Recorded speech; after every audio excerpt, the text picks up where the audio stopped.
messieurs, bonsoir et bienvenue dans le 20h de TFM. Dans l'actualité de ce jeudi, début du Forum social de l'Afrique de l'Ouest, quel mécanisme de suivi et évaluation de la gouvernance des biens communs et des ressources naturelles? Plusieurs spécialistes se penchent sur la question, élément de réponse dans cette édition. À la une également, 2 femmes déférées au parquet pour association de malfaiteurs et vente illégale de produits pharmaceutiques. Elles proposaient sur les réseaux sociaux des produits censés provoquer une proéminence des fesses. Dans l'actualité également, 4 tonnes de chanvre indien saisies sur 400 hectares dans les îles Caronne dans le sud. L'État va marquer sa présence dans ces îles, réaffirme le ministre de l'Intérieur Jean-Baptiste Tine.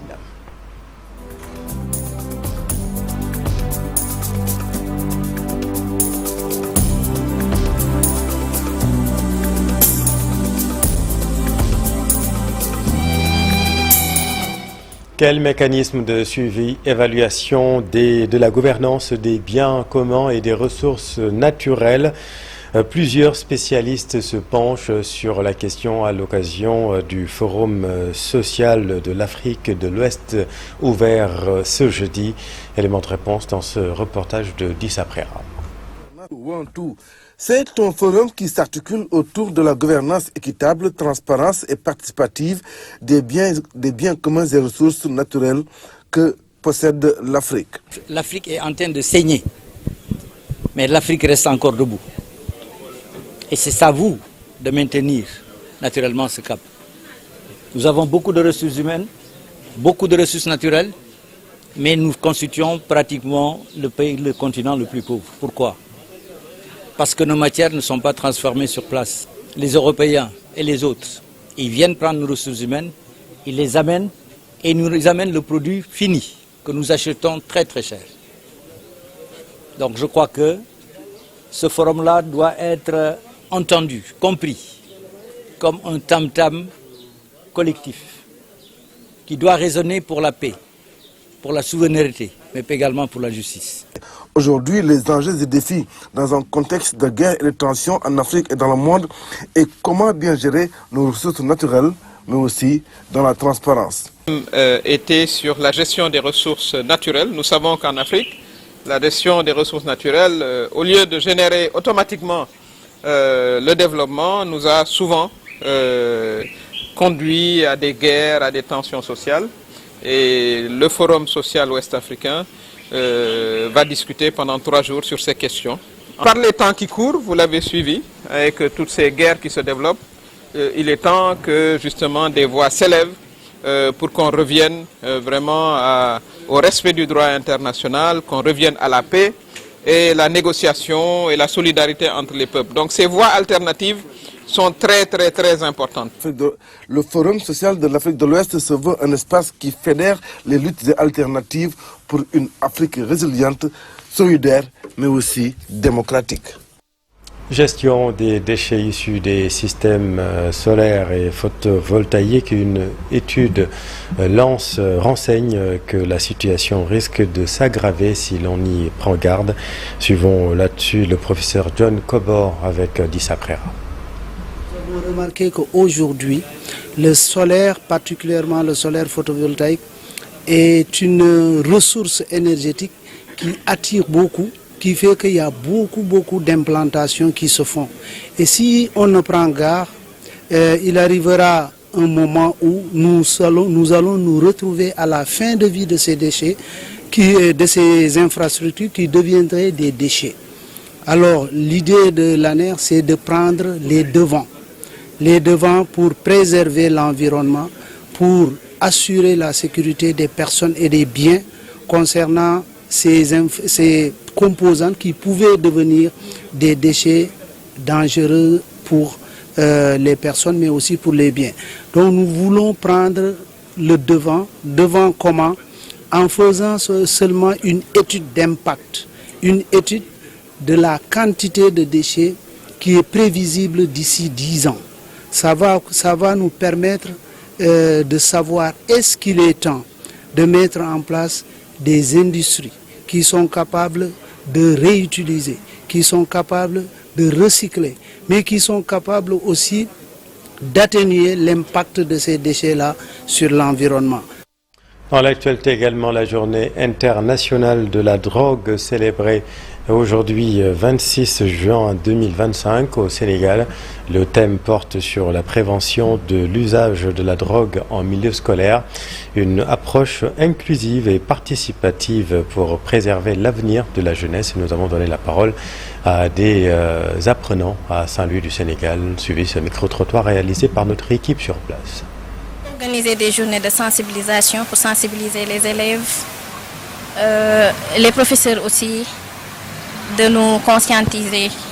Oui, c'est quelque chose de mauvais pour les gens. Ça peut aussi provoquer des maladies mentales, psychologiques, pousser l'enfant à faire des crimes. Je pense que s'il y a des élèves qui utilisent la drogue, en vrai, dans le milieu scolaire, c'est chaud parce que être élève et être drogué, ça colle pas. On peut pas être élève et tout en utilisant la drogue. Du coup, c'est chaud. Mais il faut arrêter ça, là. Oui, carrément. Je pense que c'est vraiment chaud. Il faut arrêter. C'est un phénomène très fréquent dans le milieu scolaire. Les élèves influencent leurs camarades. Le gouvernement doit prendre des mesures pour éradiquer ce phénomène qui peut détruire la jeunesse et leur avenir. Et puis dans l'actualité également, la grève dans le secteur de la justice, encore 48 heures décrétées par les travailleurs qui dénoncent le silence des autorités. Les forces de défense et de sécurité ont présenté au ministre de l'Intérieur 4 tonnes de chanvre indien saisies sur 400 hectares dans les îles Caronne. Selon le ministre Jean-Baptiste Tine, l'État va davantage marquer sa présence dans ces zones. Le voici avec notre équipe dans le sud. Venir voir les résultats des opérations de lutte contre le chanvre indien menées cette année en 2 phases par les armées, la gendarmerie et les douanes. C'est à peu près presque 400 hectares de surface, de superficie cultivée et 4000 kg de chanvre indien qui ont été saisis. C'est un résultat exceptionnel qu'il faut saluer et c'est pourquoi j'ai tenu à féliciter les forces armées et les forces de sécurité pour l'opération combinée qu'elles ont menée ensemble. Je répète, les armées, la gendarmerie et la douane, afin, je ne dirais pas de venir à bout de ce phénomène, mais en tout cas de porter un coup décisif à ce phénomène particulièrement nuisible à notre pays. Le chanvre indien détruit notre jeunesse, le chanvre indien ruine notre économie et le chanvre indien alimente une économie de guerre qui est propice au développement de la criminalité organisée. C'est pourquoi nous menons un combat sans relâche contre sa culture, sa production, sa consommation et son trafic. Il faudra accompagner la lutte de la prise d'initiative généreuse pour désenclaver les îles Caronne. À la une également, 2 femmes déférées au parquet pour association de malfaiteurs et vente illégale de produits pharmaceutiques. Elles proposaient sur les réseaux sociaux des produits censés provoquer une proéminence des fesses. Une victime témoigne dans ce reportage de Abdoulaye Diop. 2 influenceurs et une infirmière arrêtés par la cybersécurité, c'était la une du journal L'Observateur du vendredi dernier.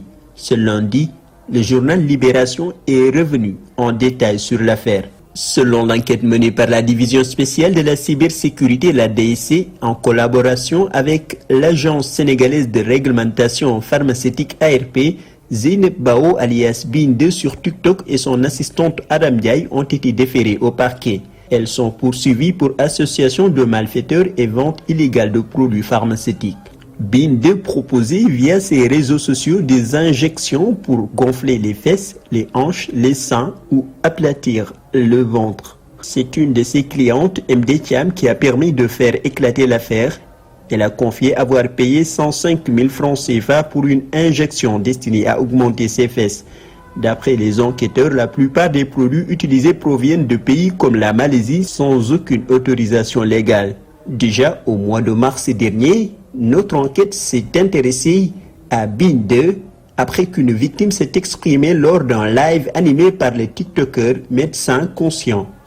Nous avons retrouvé la victime. Elle raconte avoir reçu l'injection dans un appartement insalubre sans aucune mesure d'hygiène.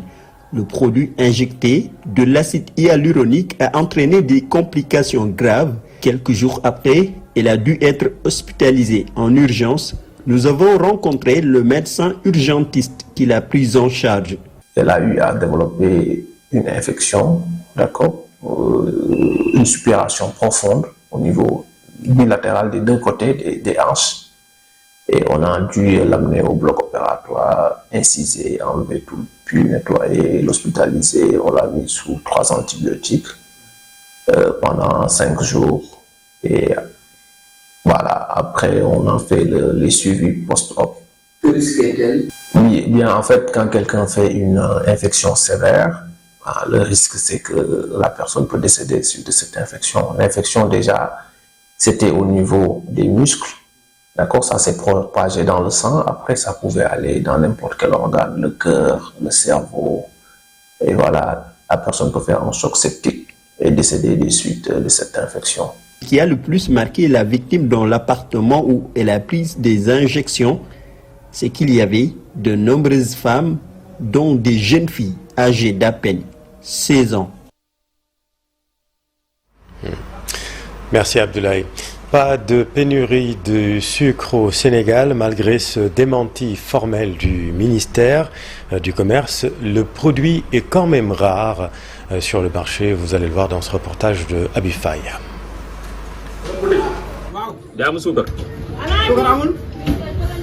C'est sur un ton taquin qu'il nous accueille dans sa boutique. El Haj Dadondao, vendeur détaillant, a finalement pu se procurer un sac de sucre après une semaine d'attente. Il l'a eu au prix homologué. Selon lui, la pénurie actuelle de sucre est causée par plusieurs facteurs, notamment cette période de forte chaleur.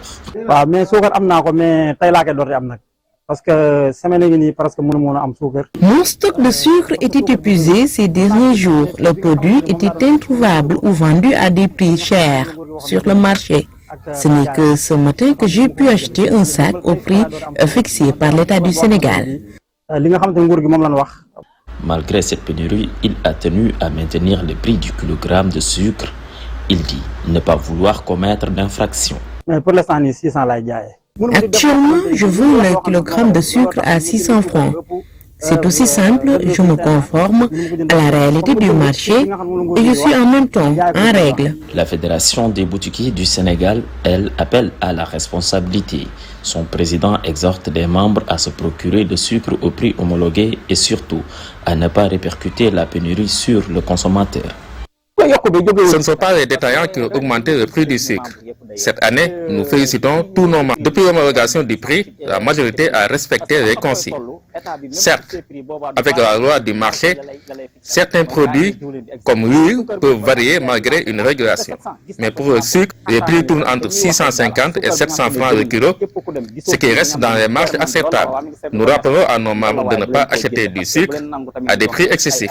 Ils ne doivent pas devenir les boucs émissaires, car attention, les sanctions et les amendes sont bel et bien prévues. En attendant un retour à la normale, les boutiquiers jonglent entre rareté et pression des consommateurs. Du côté du gouvernement, les assurances se multiplient, mais sur le terrain, le sucre continue à se faire désirer. Restons sur le marché zone des Niayes en perspective des fêtes religieuses. L'agence de régulation des marchés, les filières, les acteurs de la filière carotte ont fait le tour des zones de forte production pour évaluer les récoltes attendues et le marché sera très bien approvisionné, rassure-t-il. dans ce reportage de Cheranta Diop et Seylatir. Nous sommes rendus à Kayar, Notogoïdiama, Fasboy, Djogo et Ndoukoumane, des zones de forte production de carottes. L'agence de régulation des marchés et les acteurs de la filière carottes, ensemble, ont évalué les récoltes attendues, la capacité de ces productions à couvrir les besoins durant les périodes de fête, comme la Tamkharit, le Magal de Touba et le Maulid. Mais véritablement, ce que nous avons vu sur le terrain est rassurant. Il y a une forte production attendue dans les jours à venir présentement. Le directeur général de l'ARM rassure les consommateurs sur les prix qui ne subiront aucune hausse. Le marché est correctement approvisionné, les prix sont accessibles par rapport aux consommateurs, même si au niveau producteur, il faut noter que les prix véritablement ne sont pas encore rémunérateurs. C'est un constat que nous avons fait pour rassurer véritablement la population. Il y a une forte production de carottes qui est là. Nous pensons que véritablement la fête de Tamkharit, le grand Magal de Touba et le Maouloud seront véritablement couverts. Le coordonnateur interprofession carottes du Sénégal a donné toutes les garanties quant à une autosuffisance en carottes. Puisque cette année-ci, on a produit plus que nous produisions les années dernières. On n'attend pas moins de 50 000 tonnes pour cette année. Ce sera un record. La conservation pose beaucoup de problèmes. Les producteurs de carottes de la zone des Niayes réclament aussi des chambres froides pour la conservation de leurs produits. Augmentation des rendements agricoles en plus de la qualité des semences, les chercheurs vers la vulgarisation de nouvelles techniques culturales. Il faut plus densifier les plantes pour éviter l'achèvement rapide des sols, a soutenu le docteur Alioune Faye à Bombay avec notre équipe. Même c'est eux-mêmes qui sont en train de témoigner que vraiment l'augmentation de la densité de semis permet effectivement l'augmentation des rendements et que donc les nouvelles variétés aussi vraiment c'est des variétés très profondes. La question maintenant c'était que partout on nous dit ces variétés sont extraordinaires. Mais où est-ce qu'on peut trouver les semences? Ça c'était la grande question. Et on sait qu'aujourd'hui même au niveau du gouvernement, vraiment la question des semences, en particulier les semences d'arachide, c'est vraiment très tendu. Très tendu. Et donc nous au niveau du projet ECRA, ce qu'on s'est dit, si on sait comme ça, nous à partir de ce qu'on a produit de nos parcs de démonstration de technologie, on va créer ce qu'on appelle à peu près des fers de lance de production de semences. Donc on va rassembler ce qu'on a produit en termes d'arachide et on va dans chaque communauté choisir, eux-mêmes ils vont choisir un paysan qui va donc prendre ces produits et multiplier.